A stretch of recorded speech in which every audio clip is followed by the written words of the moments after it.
अपने धरना प्रोटेस्ट कर रहे थे, उस किसान के बारे में अभद्र टिप्पणियां किया है कि लगता है किसान को बांग्लादेश से कंपेयर कर दिया। वो मैं समझता हूँ उसके अंदर कोई व्यक्तित्व है नहीं। वो उल जुलूल बातें करके मीडिया का में आना चाहती है, सिर्फ यही है। यही बीजेपी का संस्कार है, ताकि कहीं कहीं उनके ऊपर कैमरा घूमता रहे। ये सब षड्यंत्र है, ये बीजेपी सरकार का जो है ना, कांग्रेस पार्टी को जो है ना बदनाम करने की साजिश है।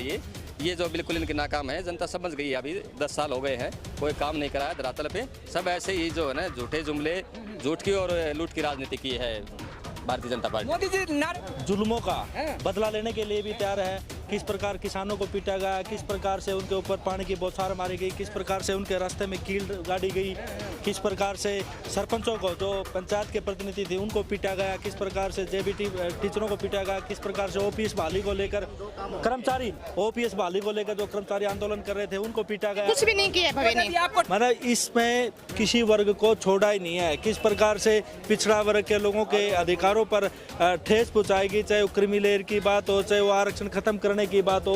और बीजेपी का मकसद हमेशा से ये रहता है कि किसी भी प्रकार से जो है वो संविधान को ठेस पहुंचाना। लेकिन ये हरियाणा की जनता और पूरे देश की जनता संविधान को बचाने के लिए धरना पे बैठी थी, तो उनकी मांगे था, लेकिन उनको मान को मतलब उन्होंने जो बयान दिया है वो बिल्कुल निंदनीय है। उन्हें ऐसा बयान नहीं देना चाहिए और हम उसको जो यही कहेंगे, उन्होंने जो है ना अपने मीडिया के माध्यम से या फिर वहाँ पे जाकर उनको माफ़ी मांगनी चाहिए किसानों से, नहीं तो उनके ऊपर सख्त सख्त कार्रवाई होनी चाहिए। नहीं किया। मोदी जी तो कह रहे सबका साथ सबका विकास, विकास हुआ। मोदी की बात मानो यहाँ पे। अब मोदी बात क्यों कर रहे हो आप? हमारे पास मोदी बात में मोदी तो सारी बीजेपी झूठी है, झूठ बोलती है। उन्होंने सबसे पहले तो पुलवामा करवा करके 40 जवान मरवाए, जीएसटी लागू करके व्यापारी मरवाए, पहलवान के घसीटे सड़कों पर, और अब इन्हें सौगात के साथ इतना बड़ा अन्याय किया है जो हरियाणा सहन नहीं कर सकता। किसानों के साथ क्या किया? 13 महीने बैठे रहे और 700 साढ़े 700 किसान शहीद हो गए। और बीजेपी या ये कोई भी बड़ा नेता इनका शोक प्रकट नहीं किया। इनसे बड़ा जुल्मी और इनसे बड़ा पापी इस संसार में हो ही नहीं सकता। तो क्या मुद्दा क्या होगा इस बार का? इस बार का कांग्रेस पार्टी जीता जी। हाँ जी। जिस तरह से कह रहा है कि मतलब विकास हो रहा है, महिलाओं सुरक्षित है, तो क्या कितना सुरक्षित है हरियाणा में महिलाएं? महिलाएं में कुछ हरियाणा में सुरक्षित नहीं है। इस सरकार में सुरक्षित नहीं है सर। बीजेपी सरकार में कोई सुरक्षित नहीं है। प्रताप सिंह बनवाला, retired block education officer Jind. मैंने जींद और जोराना 2 हलकों से टिकट की दावेदारी की है, आवेदन किया दोनों हलकों से। क्या मुद्दा होगा हरियाणा में इस बार? हरियाणा में मुद्दा ठिकाना ही नहीं। इतने मुद्दे हैं, किसानों का है, पहलवानों का है, शिक्षा का पट्टा बैठा दिया, स्कूल बंद कर दिए, स्वास्थ्य सेवाएं बिल्कुल नकारा हैं और सड़कों का बहुत बुरा हाल है। अब सड़कें ठीक करने लगे हैं तो चुनाव की घोषणा हो गई, अब कोई नहीं मानेगा। और जींद में तो 10 साल में कोई भी काम नहीं किया। एक सिर्फ मेडिकल शुरू किया था, वो भी अभी तक पूरा नहीं हुआ। खेल यूनिवर्सिटी बननी थी यहाँ, वो ले गए, राय ले गए, और कोई चीज़ यहाँ ही नहीं। जो भी काम हुआ था हुड्डा साहब के टाइम में, पिछले 10 सालों में हुआ है। यूनिवर्सिटी बनी है, स्टेडियम बना है, कॉलेज बने हैं। इस तरह से एमएसपी पे गारंटी की कानून थी, तो क्या उस पर क्या मुद्दा उसका खत्म हो गया, कुछ चल रहा है? खत्म कैसे होगा? वो ये तो मुद्दा, खास मुद्दा यही है। 13 महीने तो चला था आंदोलन, इसी बात पर चला था, और झूठ बोल करके उठवा दिया, वो आंदोलन बंद करवा दिया।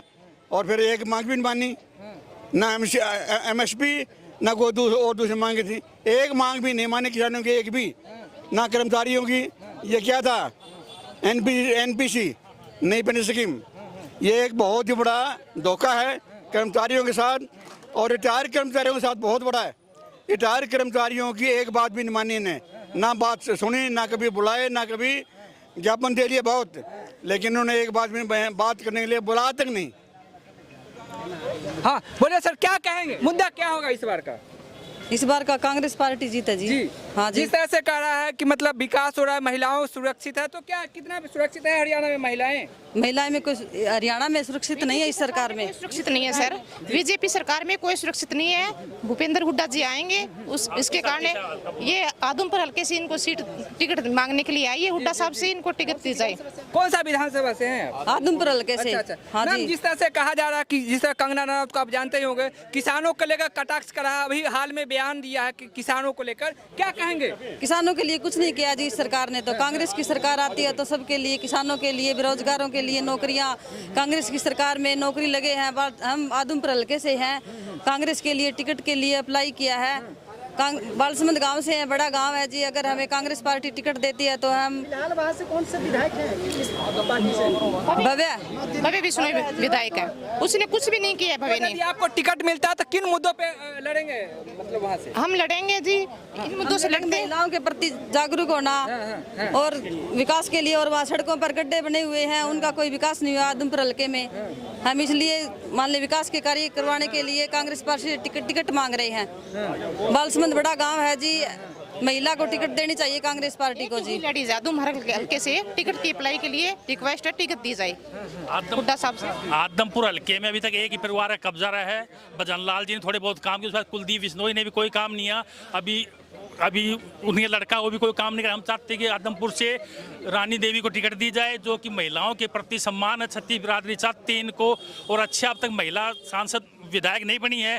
तो हम चाहते हैं कि आदमपुर हल्का पहली बार महिला विधायक को समर्थन दे और अच्छे मतों जिताकर कांग्रेस पार्टी हुड्डा साहब के हाथ मजबूत करे। धन्यवाद।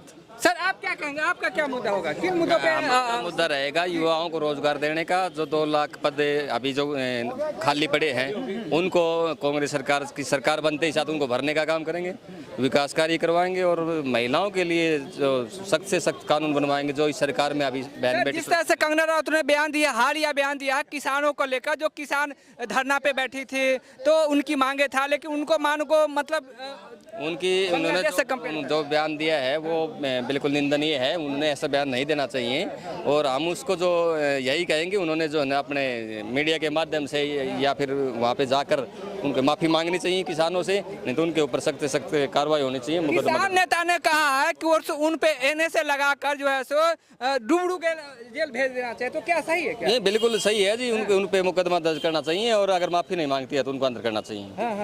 यही हमारा जो है ना मीडिया के माध्यम से जो है हम सरकार। इमरजेंसी मूवी है तो उसमें देख रहे हैं इंदिरा गांधी को नीचा दिखाते हुए, उनके रोल को, एक्टिंग को नीचा दिखाते हुए, क्या दिखाना चाहते हैं? मतलब कांग्रेस में कहीं ना कहीं मतलब ये देखो, ये सब षड्यंत्र है। ये बीजेपी सरकार का जो है ना कांग्रेस पार्टी को जो है ना बदनाम करने की साजिश है।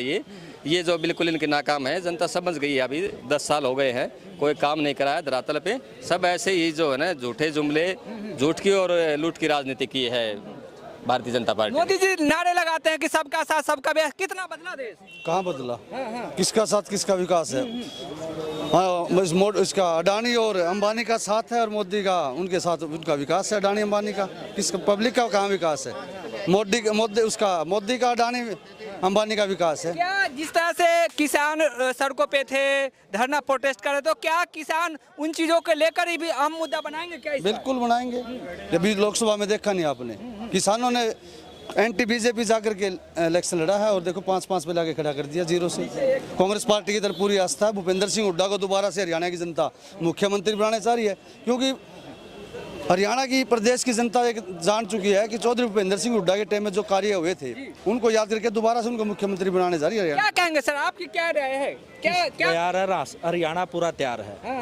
अच्छा, पूरा मूड में है हरियाणा? पूरा मूड में है हरियाणा, और अपने जुल्मों का बदला लेने के लिए भी तैयार है। किस प्रकार किसानों को पीटा गया, किस प्रकार से उनके ऊपर पानी की बौछार मारी गई, किस प्रकार से उनके रास्ते में कील गाड़ी गई, किस प्रकार से सरपंचों को, जो पंचायत के प्रतिनिधि थे, उनको पीटा गया, किस प्रकार से JBT टीचरों को पीटा गया, किस प्रकार से OPS बहाली को लेकर OPS बहाली को लेकर जो कर्मचारी आंदोलन कर रहे थे उनको पीटा गया।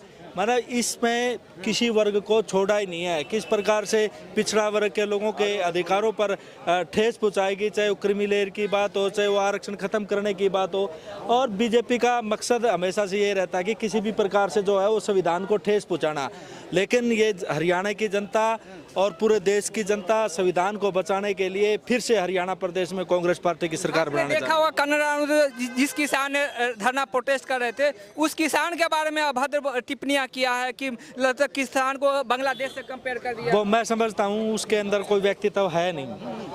वो उल जुलूल बातें करके मीडिया का में आना चाहती है, सिर्फ यही है, यही बीजेपी का संस्कार है, ताकि कहीं कहीं उनके ऊपर कैमरा घूमता रहे।